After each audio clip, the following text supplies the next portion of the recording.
একটার চোখে চশমা, রিপ্লেস মারতেছে। প্রথমটার চোখে চশমা। তালা কাটা এটাকে পাওয়া গেছে? কাটার না, এটা লেগেছে না, এটা নিয়ে গেছে। দুটা সিএনজি বারবার আসা যাওয়া করছিল। এখানে আমাদের গ্রামের ছেলে কয়েকজন আছে, ওরা এখানে পাহারায় ছিল। কয়েকবার আসা যাওয়াতে ও বলতেছে কি ব্যাপারটা কি, আপনি এখানে কি বারবার আসা যাওয়া করতেছেন? ওদের সন্দেহ হয়, সন্দেহ হওয়ার জন্য দাঁড়া করাইছে। দাঁড়া করানোর পরে ওইখানে এদিক দিয়ে ওরা ঢুকছে, ডাকের ভিতরে ঢুকছে। ভিতরে ঢুকে যে সিকিউরিটি ছিল ওরে হাত পা বেঁধে ফেলছে, মুখ প্লাস্টিক দিয়ে বাঁধছে। বাঁধার পর বুঝছেন ওরা যখন করছে ওখান থেকে ফোনে কথা বলতেছে, যে ওরা জিজ্ঞাসা করছে যে আপনারা কোথা থেকে আসছেন। বলতেছে আমি একটা টিপ নিয়ে আসছি এখানে, ওই ওদের আবার সাথে নিয়ে যাবো, এর জন্য করছে। তো ফোনে কথা বলতেছে, ওরা ফোনের মধ্যে একবার বলতেছে যে আমি এই গোয়ালখালি আছি, একবার বলে কামারতাছি, একবার বলছে আমি গান শুনতেছি এখানে। তখনই মনে করেন ওই মোবাইল যে কথা বলতেছে যারা ধরছে, ওই আমাদের পাশে কুকুর ছিল, কুকুরের আওয়াজ পেতেছিল। তো তখন ওইখান থেকে আইসা দেখলে কুকুরের আওয়াজ পেতেছে, এখানে আইসা দেখে যে ওই ফাঁকে ওরা যে মোবাইলে কথা বলতেছিল যে তোমরা করো, ওরা এদিকে চলে গেছে। তখন ওই দারোয়ান হাত বান্ধা ছিল, খুইলে বাইরে দৌড়ে পাশে বাসায় গিয়ে বলছে।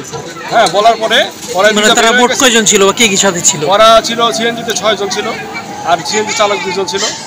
আরো কয়জন ছিল সে তো জানে না, দারোয়ান ছিল, সে বলতে পারবো না। ওরা তো ঘরের মধ্যে আটকে রাখছে, ওরা বাইন দেয় ঘরের মধ্যে চাকু দিয়ে আটকে রাখছে একজন বাইরে বান্ধা। যখন ওইখান থেকে ফোন দিছে, হ্যাঁ, ফোন দেওয়ার পরই মনে করেন বলছে যে ওরা চলে গেছে দেখি। তারপরে উনি বেরোয় ওই পাশের বাসায় গেছে। যাওয়ার পরে ওই যে আইসা লোকজন আইসা যখন চিলাচিলি করছে, দেখলো যে আপনি দেখলেনি সবগুলো ওই ভাঙা। আমরা রাত 4:30টার দিকে খবর পাই যে কেরানীগঞ্জ বাসায় ডাকাত ধরছে। পরে আমরা সকালবেলা আসি, 7টার দিকে আসার পরে জানতে পারি যে এখানে ডাকাত ঢুকছে। তারা ঢুকছে হলো আনুমানিক 2টা বা 2:30টার দিকে, ওয়াল টপকাইয়া ঢুকছে। ঢোকার পরে ওরা ওই যে বাসার যে দারোয়ান ছিল, দারোয়ানরে জিম্মি করছে। জিম্মি করার পরে ওনারে বাইন্দা রাইখা ওনার কাছে অনেক করছে, ভিতরে চাবি নেওয়ার জন্য নিতে পারে নাই। 30/12/24 তারিখ রাত অনুমান 2টা থেকে 4টা এই সময়ের মধ্যে আমাদের হুইতপুর ইউনিয়নের জনৈক শাহাবুদ্দিন ওরফে সাহার বাড়িতে একদল ডাকাত হানা দেয়। ডাকাতরা যখন বাড়ির গেট তালা কাটতেছিলেন, সিসি ক্যামেরায় সে ডাকাতদেরকে বাড়ির মালিক দেখতে পেয়ে 999-এ ফোন দেয়।